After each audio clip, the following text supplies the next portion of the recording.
Wow, that was abrupt. Kia ora, everybody. Welcome along. So good to have you joining us for our online Canterbury Tech monthly event for November 2021. As you've gathered, we're sticking with Zoom for these meetings for the time being, but hang in there. We'll be back in person when conditions permit. I'm Andy Paulson, and I'm being joined, of course, by Neil Hamilton, the GM of Canterbury Tech. We'll be co-hosting, and we're also joined by Brent Omer, the chair of Canterbury Tech as well. Now, if anyone has any concerns about the conduct of others during this online meeting, please note the name and privately message Brent or Neil, and we'll consider removing them from the meeting. Also note that the meeting is being recorded and will be shared on our YouTube channel in the next couple of days. Now, we've got a couple of great speakers for you tonight. We're looking at the theme of robotics and automation, something that I know many of us here in the Canterbury Tech community are really interested in. We'll keep questions very brief after each speaker, as we're going to do what we did last month and use breakout rooms for Q&A at the end of the meeting. We felt that worked really well. So if you want to stick around after the meeting, you can join a breakout room with either of the speakers or some other fun breakout rooms that Neil's going to be creating over the course of the meeting. So just before James from Invert Robotics joins us, Neil's going to do a very quick Canterbury Tech update. Take it away, Neil. As per usual. Thanks, Andy. Good to see you all. Thanks for turning up again. Here we are, November. We're, dare I say it, beginning to think about Christmas already. No, forget I said that. Yeah, so we are online at the moment. I've been to a couple of in-person events recently, and they're really clunky under the current conditions. And given that beer and nibbles tend to constitute a significant part of the proceedings, I see it's not disrupting Andy. He's well into his beer there. But we figured we'd stay online for now and just try and let things settle down a bit. So here's what we're going to do. A few slides from me, then we've got James from Invert Robotics and Ricky from Wyma Solutions. And then we'll do some networking in some breakout rooms. And then we should all be done and go for dinner by about 6:15.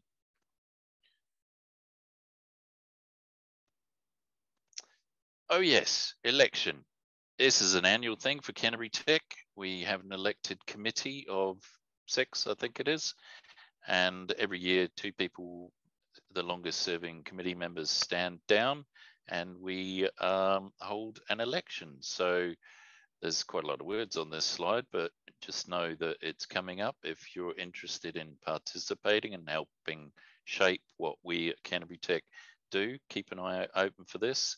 There's the timeline there. I won't run through it in detail. You'll see more information shortly on it. But if you're interested, drop us a line at info@Canterbury Tech. And always a favourite, our quiz night. I mean AGM. Well, it's both, but the focus tends to be on the quiz, and the AGM proceedings are an important and necessary part, but we try and keep that reasonably brief. And we're going to do it at Morell & Co. again on Lincoln Road. So please put it in your diary. Yeah, well, good point, Andy. Hopefully we'll get to do it.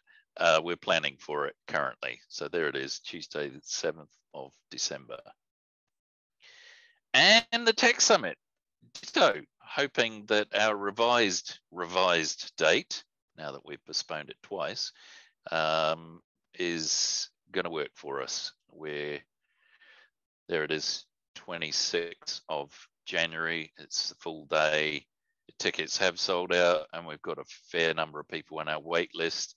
It is worth saying at this point that it looks as though events of this sort of scale will require that we check the vaccine status of people on the way in. So if you want to come to Tech Summit and you're not vaccinated, you might consider dealing with that.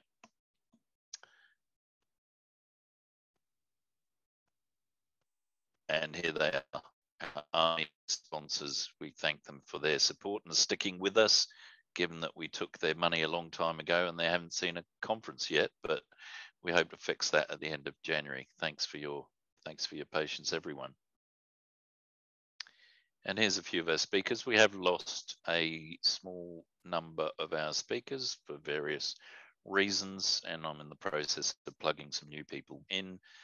We'll have the founder of a company called Moxion, Moxion, joining us on the day. They won one of the high tech awards last year. Quite an exciting company in the film area. They help film companies manage their dailies, as they're called. So quite an interesting company, something a little bit different.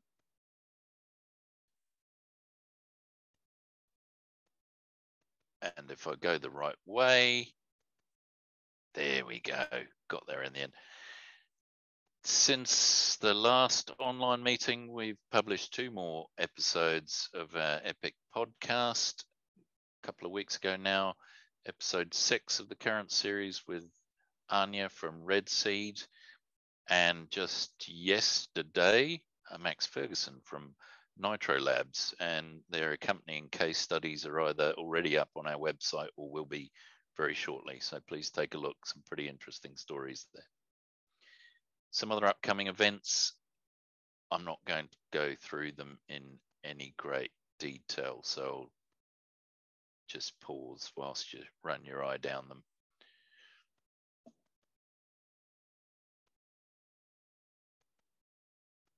And here's another couple. The Tupai, the new convention centre in Christchurch, is, I can't remember, is it open now? Or if it's not open, it's due to open shortly. Supposed to open in December. Is it? There you go. Thanks, Andy. So the Aerospace Summit is on at Tupai. We'll be interested to see how that venue works. Should be great. I'm sure we'll end up there in due course. And just drawing your attention again to this document. It's not a lengthy read. It's a pretty simple document, actually, towards a digital strategy for Aotearoa.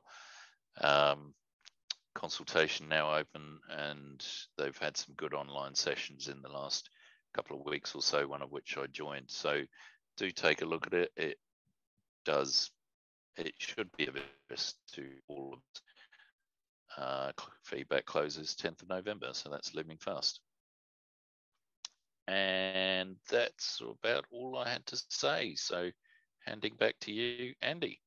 Cool. And look, it might not be tech unless you've got some form of racing approximator or guesser or some form of algorithm. But for anyone interested in knowing who won the Melbourne Cup, Kiwi Horse, very elegant, won it over Incentivise and Spanish Mission in third. So there we go. All right. Now, from horses to doing very interesting things in the non-destructive testing realm. James Robertson is a mechatronics engineer who, after completing his degree at University of Canterbury, founded Invert Robotics to make industrial inspections safer. Now the head of product development at Invert, he's going to discuss with us the state of the art in remote inspection technology and show us a climbing crawler system performing an inspection. And I believe we're going to be doing it live. Welcome, James. What's happening over there at Invert Robotics at the moment? Thanks, Andy. Well, it's freezing in our workshop. I don't spend that much time down here at the moment. I'm sorry I'm not sharing my video, but at the moment my camera is stuck inside our tank. So I'm first of all going to share a couple of slides, and then we'll jump into a live demo of a crawler climbing inside our test tank. So let me just try and do this. Everyone should now be able to see my video feed from the crawler. And now you should be able to see the slides. Right, so as Andy said, I'm a mechatronics engineer and I started Invert Robotics. I now run I'm the head of product development here, and I run the R&D team here in Christchurch. We have offices in 6 countries around the globe, and I think our headcount is now 52 people. We have 17 in our R&D team here in Christchurch. The slides that I'm going to run through, I'm going to try and be really quick because I think everyone wants to see the robot rather than the slides. But I'm first of all going to run through why we do industrial inspections. It's somewhat self-explanatory, but it'll be especially obvious once you see the pictures I have. Then a little bit about the dairy industry, because it's more specific to what Invert does and what we know about, how it was done, how the inspections were done before we came along, how we do it now, a little bit of a summary of our technology, and then jump across into the tank. So first of all, first image, this is what was a sugar factory in the United States. They were using a spray dryer to dry sugar, and it got past the ignition temperature of the sugar and the dryer exploded. And in and of itself, that happens quite frequently. But in this particular case, what happened was the concussion waves that resulted from the dryer exploding also sort of aerosolized, or at least bumped all the sort of dust and particles of dry sugar that was all throughout the rest of the factory. And a secondary explosion wrecked the rest of the building. And unfortunately, 14 people died in this situation. And this could have been prevented by inspecting the dryer more frequently. The next one, I think everyone's probably familiar with this. This is the Aloha Airlines flight that had an explosive decompression. This was in 1988, but there was fatigue cracking along one seam in the fuselage that could have been detected with better inspection practices. And unfortunately, again, someone lost their life in this accident. I think it's amazing that only one person died, but it's still very tragic. And this one's a bit more of a placeholder, but I'm sure if we cast our minds back, we can remember the hoo-ha caused by contamination of milk powder at one of Fonterra's sites a couple of years back that resulted in some very fast talking from John Key to the Chinese government, and resulted in a multiple billion-dollar lawsuit between Fonterra and their suppliers, or then their clients. Sorry. So bacterial contamination is another good reason to do some of these inspections. So, I mean, it's kind of preaching to the converted. We all know our dairy industry is pretty big, but the New Zealand dairy industry is big on a global scale, which is intriguing in itself. It does more than $20 billion in revenue, and we produce 4% of the world's dairy here in New Zealand. We're responsible for more than 20% of the international trade. And particularly that's because we're very good at drying milk, and more than 90% of our milk is dried into powder. Obviously, there's a lot of liquid milk processing going on. Every day in the spring, New Zealand processes 80 million litres of milk, which is an incredible amount, and some factories processing up to 15 million by themselves. And it all gets fed through the spray dryers. The reason that we have to do inspections inside spray dryers is because, well, for everyone who's familiar with their fire triangle, in order to have a fire, you need to have fuel, you need to have oxygen, and you need to have high temperatures. In a spray dryer situation, we deliberately heat it, we deliberately pump air in, and at the temperatures that they're operating in, milk powder is combustible. So you've got your fire triangle right there. And the only thing preventing them from exploding on any given day is that there's no ignition source inside the dryer. And of course, the dryers are built of stainless steel. For anyone unfamiliar, they're effectively a large tank, but they run at high temperatures. And when you turn them off, they cool down. So there's a lot of thermal cycling. They also run at relatively high pressures. So there's a lot of mechanical loading on the skins of the dryers. And so over time, the weld seams in the spray dryers will crack. And unfortunately for the operators of these dryers, a slightly moist piece of milk powder is undergoing a secondary chemical reaction as a result of that sort of dry exterior and wet interior. It's a Maillard reaction, which is, for anyone who's interested, it's the same reaction that caramelizes toast. And that's an exothermic reaction. So if you get powder stuck in your spray dryer, it can get hotter and hotter and hotter. And this is a very big problem, because if it gets stuck to the walls, or if it gets stuck in a crack, it can sit in there and become effectively an ember, which can set off the entire spray dryer. And just for reference, we have the largest milk powder dryers here in the world. Just down the road in Darfield, there's a milk powder dryer there that will dry 30 tons of milk powder per hour. And it's 35 meters tall and 18 meters in diameter. So you can imagine something that size exploding is not a good day for anyone. So there you go. So to prevent that from happening, we have to regularly inspect inside the dryers to make sure that there's no cracking, to make sure that there's nowhere for milk to get stuck. And these inspections are generally undertaken annually. Now, there's no law in New Zealand that says you have to inspect your spray dryer, but it would be a really bad idea not to. So that is done. Obviously, in other industries, you know, the airline stuff that I already showed you, in the chemicals industry, there are laws that specify inspection frequencies and methods. And as a general rule, the opportunity cost of performing these inspections far exceeds the inspection cost. So that puts a lot of pressure on people to do these inspections quickly. You can imagine taking a factory offline so that you can pay a guy $100 an hour to go in and do an inspection is really quite frustrating. You know, and I think we're all familiar that airlines are, a plane on the ground is costing about 50,000 US an hour, you know, a large plane on the ground. So getting that back in the air quickly is a high priority. But something about these inspections is that they're typically dull, dirty, and dangerous. And those are the 3 Ds of robotics. That's where we like to use robots to do those jobs instead. And I think the next image is a real eye-opener as to why Invert exists and why we built the crawler we did. This is 2 people hanging inside a spray dryer, doing inspections, using handheld torches, kicking off the walls with their gumboots. And you can't see it, but above them there is a truss that they're hanging off. Luckily, they're 2 equally sized people, otherwise it might get a bit awkward. And when they're done looking at the spot that they're looking at, they kick off with their boots and spin around, and then they climb up and down the ropes to inspect all these different welds. And you can see these slightly polished areas. Those are the weld seams that have to be inspected. In a typical spray dryer, you might be inspecting 1.5 kilometers of weld.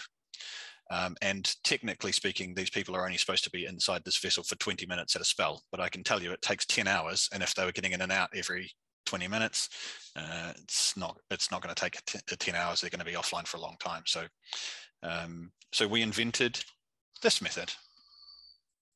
So this is our crawler. This is now a video that's 4 or 5 years old, in a very similar dryer to what you saw earlier.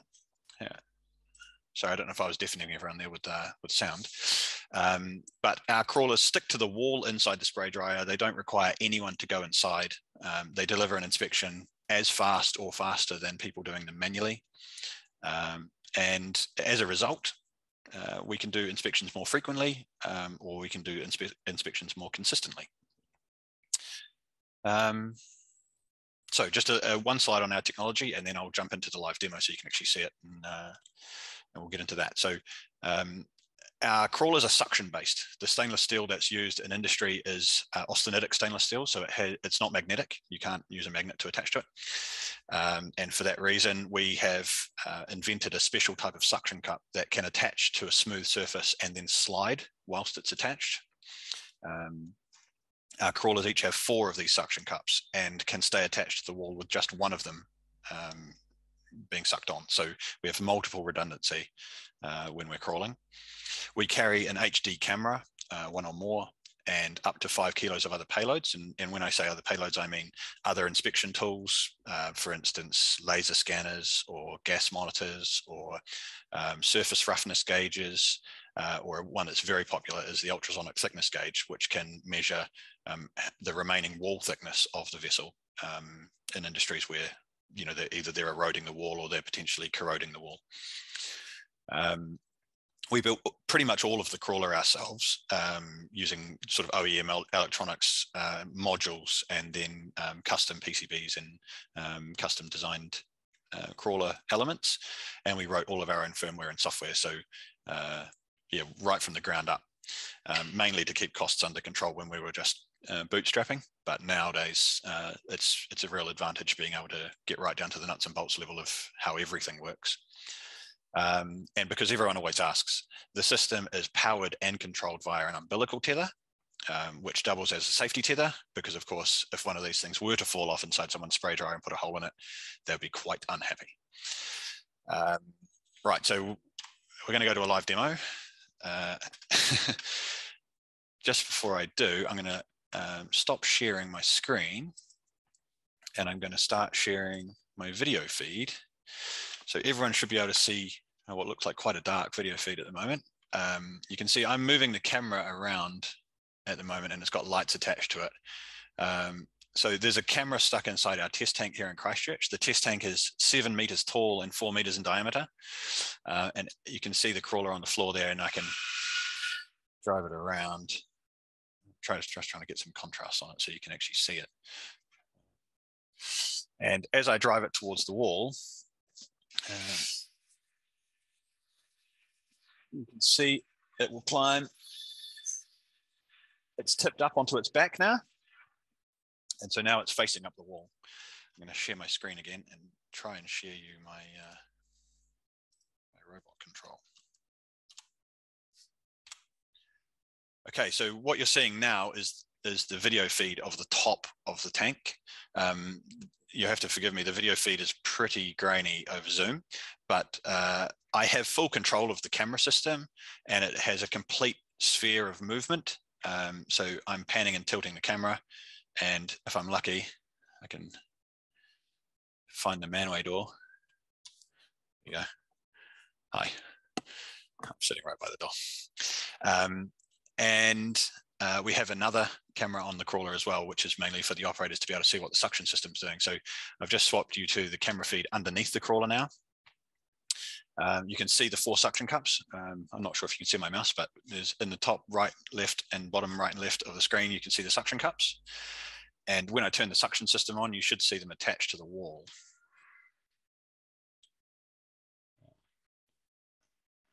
There we go.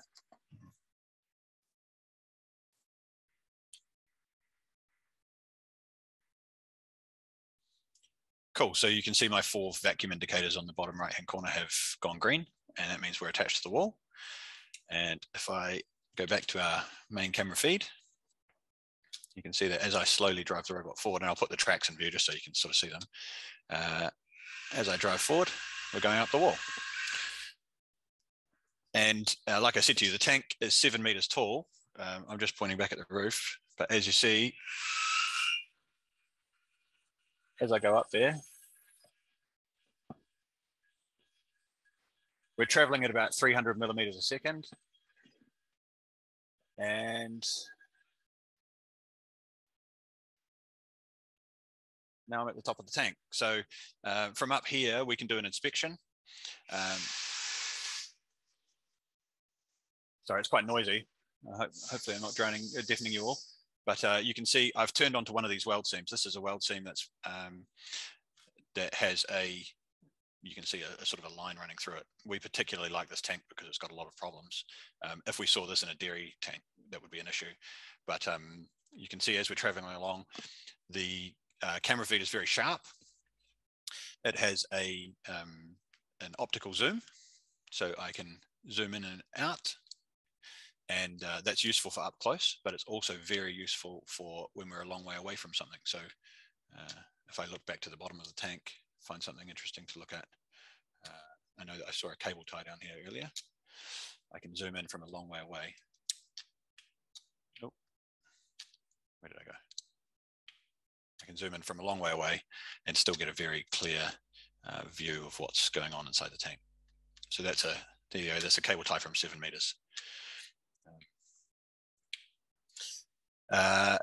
And you can see the suction cups have just stayed green the whole time that we've been on the wall. If one of these suction cups were to fall off, would detect that the vacuum had been lost, it would press itself out against the surface again, and it would look somewhat like what's happening up. Oh, it didn't even do it. Oh, they're stuck on too well. The system is monitoring each of these 4 suction cups independently of each other, and if one of them were to pop off, it would automatically stick itself back on. So there you go. Now you can say you've seen a suction crawler live.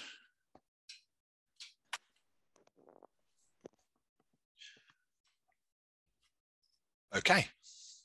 Any questions? Well, that's the first time we've had a live demo of a physical bit of equipment on one of these. Thanks, James. You're very welcome. We actually had to develop this sort of live demo capability during COVID because the number one way we sell inspections with this thing is to go and do demos, and we couldn't do it. So you've got pretty good at them over the last 18 months. Exactly. One of the things I've always found fascinating, James, I remember speaking to you a couple of years back now, that after you launched the technology, you then got a phone call from someone that was running an airline. Can you tell us a little bit about that?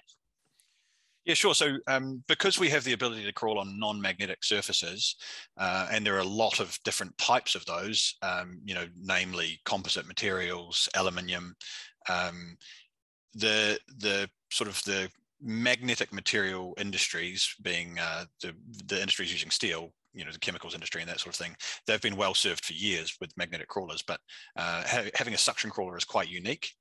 And so I've personally driven crawlers on aircraft as small as the Embraer regional jets, right up to the A380, which was quite awesome. We've climbed on some aerospace sort of rocketry type stuff, which actually I'm not supposed to talk about that. And we've crawled on wind turbines. We've crawled on the Gardens by the Bay in Singapore. I don't know if anyone's familiar with those. They're the big greenhouses on the waterfront in Singapore, because it can climb glass as well. So really, we're looking for opportunities for it where people are having to do something that's dull, dangerous, or dirty, and hanging from ropes or climbing on scaffolding is generally multiples of those. Alex has asked the question, what's the trick to keeping the suction while moving, James? It's really interesting, actually. It's very hard to design a suction cup that has the ability to slide whilst it's attached to the wall. So to do that, the way I say it is, we designed the worst suction cup that actually works. So the suction seal that each of the cups forms with the wall is very thin, and it leaks quite badly. But as it leaks, rather than detaching from the wall, the seal just increases in diameter. So the suction cups themselves are about 90 millimeters in diameter. And when we first press them out against the wall, the seal is formed about 45 millimeters diameter. And as the suction cups leak, that seal migrates towards the outside of the cup, but doesn't increase in area. And so because that area is so thin, we can actually drag the suction cups on the surface. And the suction cups themselves are made of a soft rubber material, but we also put some non-friction coatings on them as well, which has been very tricky to figure out how to do that.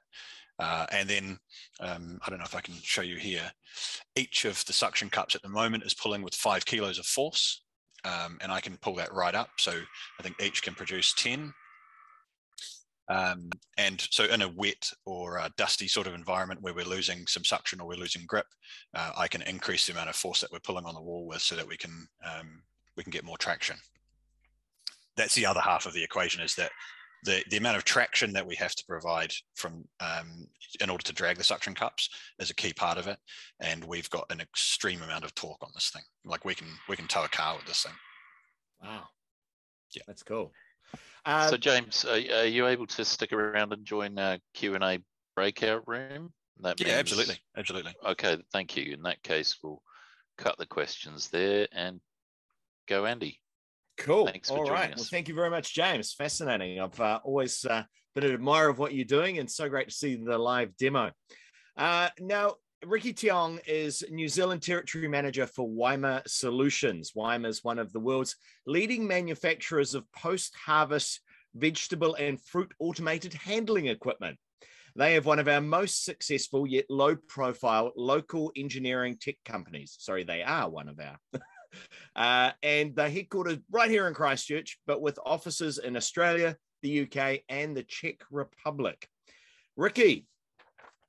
All right. Hopefully you guys can hear me. Just checking. Sure can. All right. Well, thanks very much, Andy, for the introduction. And hi, everyone. And thanks for having me, and of course, the Canterbury Tech, for the opportunity to really share a little bit with you guys about who we are, Wyma, and also show you guys what we do. Obviously, today's topic is on robotics and automation, and in the space that we work in, we are also seeing quite an increase focus towards automation. So hopefully there's something relevant. I can appreciate that for most people, it's probably not something we think about. Certainly not for me before I joined Wyma. A lot of us, when it comes to fresh produce and fruits, we sort of go to the supermarket and take it for granted that things just appear there. But nonetheless, what we do, so Wyma as a company, we focus on post-harvest solutions. So anywhere from the point where the produce are harvested to the point where they are packed and distributed, we do the solutions in between those 2 points. So just a very quick introduction to Wyma. So it's a company, we've been around since 1962. When it was first founded, it wasn't known as Wyma. It was a local engineering firm then, and some years after that, they changed the name to Wyma. It's still a New Zealand-owned company based here in Christchurch, Canterbury, although we have grown a little bit since then. So as a company, our focus is trying to be the world-leading design and manufacturer of post-harvest equipment and solutions. A lot of the equipments that we supply to pack houses are our own machinery of our own design, but at the same time, as we grew and focused more on providing total solutions, we've also partnered up with a number of other companies around the world to supply their equipment as well. Production-wise, so the headquarters here in Christchurch, so is our main production facility. But today, as we grew globally, we have other small-scale production facilities in 2 other countries, or in total, spread over 3 continents now. People-wise, about 170 plus globally. About 100 and probably 30 to 140 is based here in Christchurch, and we're all spread across 6 countries today. And like most New Zealand companies, predominantly most of our business are exported, and we are proud to be supplying our equipments to 50 plus countries around the world.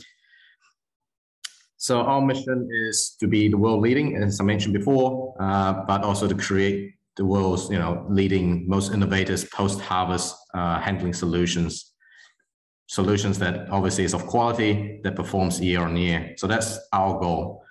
The other part about just a history about Wyma is we started within the root vegetable space, so that's our core competency. But over the years, obviously, the fruit is quite a big market. So we have expanded into handling both fresh produce, vegetables, and also fresh fruit now in terms of the industry. So what we do as a business, we consult with customers, with pack houses, we design and provide a total solution, a line solution. As I mentioned before, we do quite a lot of manufacturing and supply of our own equipment here, in addition to also partner products. We have a team here who can fully install and commission all our equipments, our line, and of course, we provide the support and services. So this sort of encompasses the total solution that we can provide to our customers. Just to give you an idea, so those of you who are not within this industry, and I can probably appreciate that most of you are not, this is a sort of a typical pack house line. So this particular example is for a carrot line. So you can see there's quite a bit of kit in there. From the receiving side, you can see there's the bin tippers all the way through to washing machines, to polishers, to, you can see optical graders, sizings, storage, and then packing equipment, palletizing. So this is the total line solution that we can provide and what we do normally for pack houses. A line like this, what you see before you, probably can do about 40, 45 tons per hour of carrots. But of course, there are customers out there who are much larger, for example, and we can also provide solution for that. So what does it all mean? I just wondered, before I jump into some of the main highlights around automation, I thought I'll share this video with you. I won't put the music on, so that way we can talk through it. And in pack houses, what we see nowadays is, especially with COVID, there is a shortage of labor. And at the same time, labor is becoming less readily accessible, available, and the cost is also going up. So a lot of pack houses are focusing more towards automation as a way to reduce that cost, increase reliability, productivity, efficiency, etc.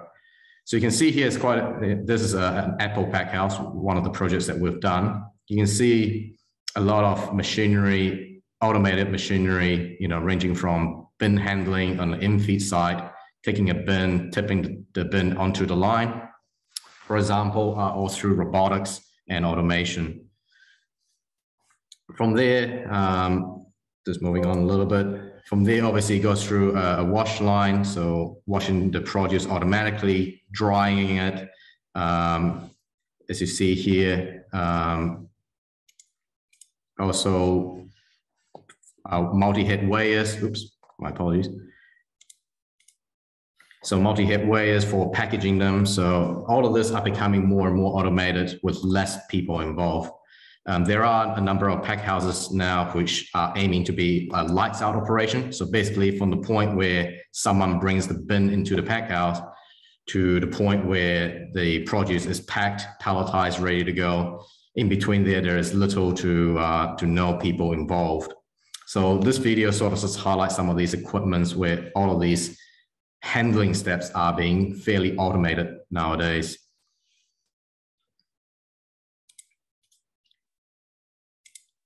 So there are different type of packaging equipments that we also supply, baggings, clamshell fillers, bin fillers, etc., etc.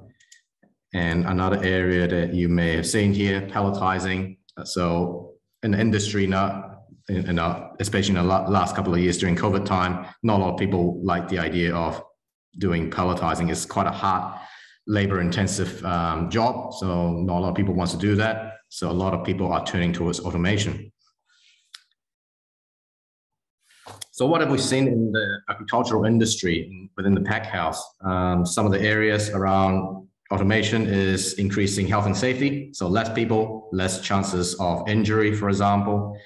Reduction in labor, and that's because of labor shortages. Less readily available, more focus on shifting labor towards higher value roles. Saving space as well. So space is a premium. New Zealand is fairly lucky. We got a lot of space here, but overseas, especially in urban areas, there's not a lot of space. So they're looking for ways to do things with smaller space, and automation is a way to do that. Improving quality as well. So with the world population ever increasing, the demand for fresh produce is also ever increasing. So we're looking for ways to improve our quality. So there's less waste, for example, productivity, efficiency, certainly, and sustainability. So again, that's associated with less waste, or the overall pack house generating less waste on the environment. Just moving on quite quickly to a few examples, a few areas of, again, with automation is increasingly being focused on. In the in-feed side, you saw in the video before, there's a lot of robotics now, particularly around bin handling. So previously, what you would rely on is a lot of forklift drivers to move those bins, whereas now the attention is shifting towards using robotics. So a gantry system like that, for example, which can come pick the bins from a stack automatically, tips it where it needs to tip, and then stack them again. There are other areas where automation can provide better handling system, for example, more gentle unloading or handling. So especially in the fruit industry, what we're seeing is that there's a lot of emphasis on gentle handling, because fruits in general are a bit more sensitive. So you want to minimize any rough handling to avoid damages. In the packing side as well, so this is again another area previously that is very labor intensive. So there's a lot of people at the end of the packing lines where they could be packing apples into trays, into boxes, for example, or into bags. So now all of this are progressively being, in a way, replaced by machines, robots to do that automatically. So, you have technologies to help with packing into boxes as well, whatever it may be. Warehousing is another area. So previously we talked about the in-feed side relying on forklift drivers. So a lot of produce quite often when they are processed, they are not necessarily being exported or distributed right away. So there's a need to store some of these produce for short-term period of time. And around warehousing, again, there is a progressive move towards a fully automated warehouse. So part of that is around traceability. So New Zealand, for example, has quite a stringent requirement around traceability, so that if there are any pests, for example, they know which orchard it comes from. So with automated warehouse, it's very easy to tag and trace the bins so that you retain all of this traceability. At the same time, because you have all of this data available, you can also connect it to ERP systems or warehousing systems, so you can know exactly what you have. So with automation, it allows you to do all of this much more easily. Palletizing, mentioned before, an area of focus now towards more robotics, more automation, and that's simply because there are less labor available to do this sort of job. But palletizing robots or automated robots allows you to do this much easier, much faster, and lower cost. Just to show you a few more videos, it's always, unlike James previously, who can show you a live video, it's a bit harder for me to show you a live video. So here I just have some recorded videos and examples. So robotic system, bin handling, as you can see here again. So they come along, picks the bins from the storage area, automatically tips it, and then restack it and all of that. So you can see here, there's basically there's no one around to having to move the bins. Everything is handled automatically. So I mentioned before, health and safety, less people around, it's a lot safer for people. Around gentle unloading, so again, through the use of robotics and automated machinery, the bins can be unloaded automatically to feed the line, so there's no need for people to manually drive a forklift, again, for example, to tip it into the line. It's much more efficient and safer. Bin fillings. So bin fillers, again, it removes the need for people to do this process. Everything can be done through machinery. It's a lot gentler, a lot faster. So you can see here, when one bin is full, there's sensors to tell the machine to automatically go to the next free bin. So less people involved.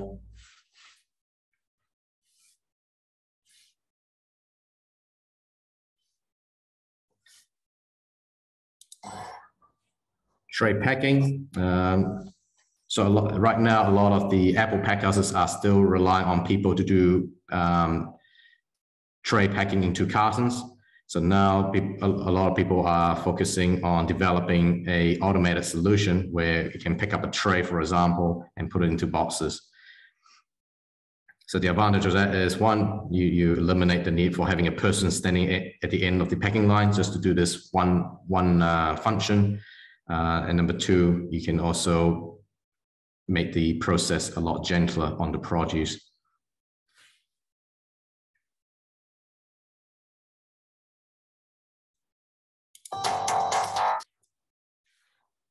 So here you see an example of multi-head weighers. So the advantage of using machinery, automated systems, is that it provides a lot more accurate outcomes. So these machines are designed to basically give you accuracy down to a few grams. So the advantage of that is that now you can pack produce much more accurately to minimize your giveaways. And that means a higher return for the grower and the pack houses.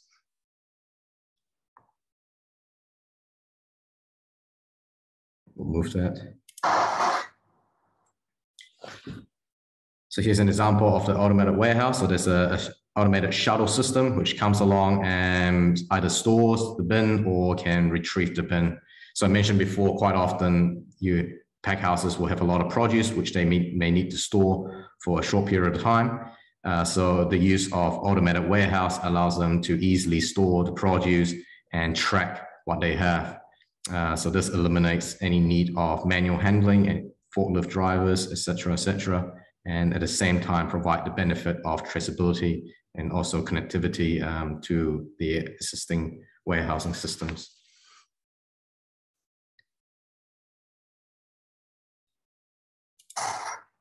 Palletizers. So here are examples of automated palletizers, which takes boxes and automatically stacks them up. So just moving on a little bit. So you can see the robots basically come along and forms a layer at a time and then stack them one by one. So these machines can do up to 900 cartons an hour. So that's quite a fast one. Alternatively, some of you probably have seen various videos of this, and that's through a robotic arm. So that's another way of palletizing.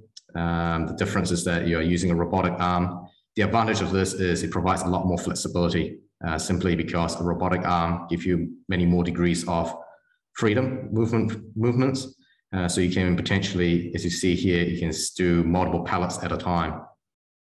So this is a way to also reduce labor, but also maximize productivity. So that's sort of a very short preview of what we do. Hopefully it gives you an idea of some of the equipments around, as I said, around robotics, automation that we've seen in the pack house. But as the world we are progressively moving more and more into that space. And here is what we've seen in terms of agricultural industry in the post-harvest environment. So hopefully it's been interesting for you. Those of you who are interested or have more questions, certainly are more than happy to answer any questions later. Thanks, Ricky. That's just fantastic. And you're predominantly producing and building those all those units from scratch, or are you getting them from other entities and putting them together? How is that all working? Probably a mixture. So in the root vegetable space, a lot of the machines that you would see in those pack houses are built from scratch. So we design and manufacture those equipment ourselves. Some of the other equipments, for example, palletizers, we partner with other companies. So they are built by other companies, and we distribute them here or integrate them with our solutions. So it's probably a mixture. That's fantastic. And Wayne was asking, what is the typical ROI from changing from a manual system to an automated system, Ricky? Typically, most pack houses would aim for around maybe 3 to 5 years, depending on what solution they're looking for. Palletizers, for example, generally the ROI is around 3 years. But other machinery, and again, depending on pack houses, if for larger pack houses, if they are maximizing the utilization of the machines, then the ROI is obviously faster. But an average, I would say 3 to 5 years. And you've got systems that are doing grading as well as just packing? We don't do the optical graders. So one of the things that I haven't managed to show you is optical graders, and that's certainly one of those areas where people are progressively moving to those type of technology. So we don't handle them, but we have done a lot of projects where we integrate around it. There are a lot of companies out there that specializes in that sort of technology. Some of you may know a company called Compact, which is also a New Zealand company. Yep. And they make those machineries. Yeah, fantastic. All right, well, Ricky, thank you so much for that. Really interesting. And you were able to stick around for some more questions in the breakout rooms? Yep, not a problem. Looking forward to it. Fantastic. Well, that's our presentations for this evening. Now we're going to kick off some breakout rooms for those that like to chat. We'll let these breakout rooms run for 15 minutes, but you can drop out at any time. You have to choose which room you'd like to join. We're not going to automatically assign you to a room as we have done in the past. So each room is named and themed, and you should be able to see who's in each. At the bottom of your Zoom screen, you should see a breakout button once Neil set it all up. Click on this and you should see a number of rooms available. and they will all be empty to start with, bear in mind. So at the right-hand side, next to each room, you can then click join to join the room of your choice. Please bear in mind, it can take you up to 60 seconds to connect to that room and Zoom to sort itself out. So please don't be impatient, stick with it, you will get there. And lastly, please be nice to each other. Please don't dominate the conversation. It's really good to be able to give everyone in the breakout room a chance to have a little chat and connect with everyone. We're all here for the connection. Those that are going to drop out now, thank you so much for joining us. I look forward to seeing you next month at our AGM and quiz night in person. And Neil, away we go with the breakout rooms, please.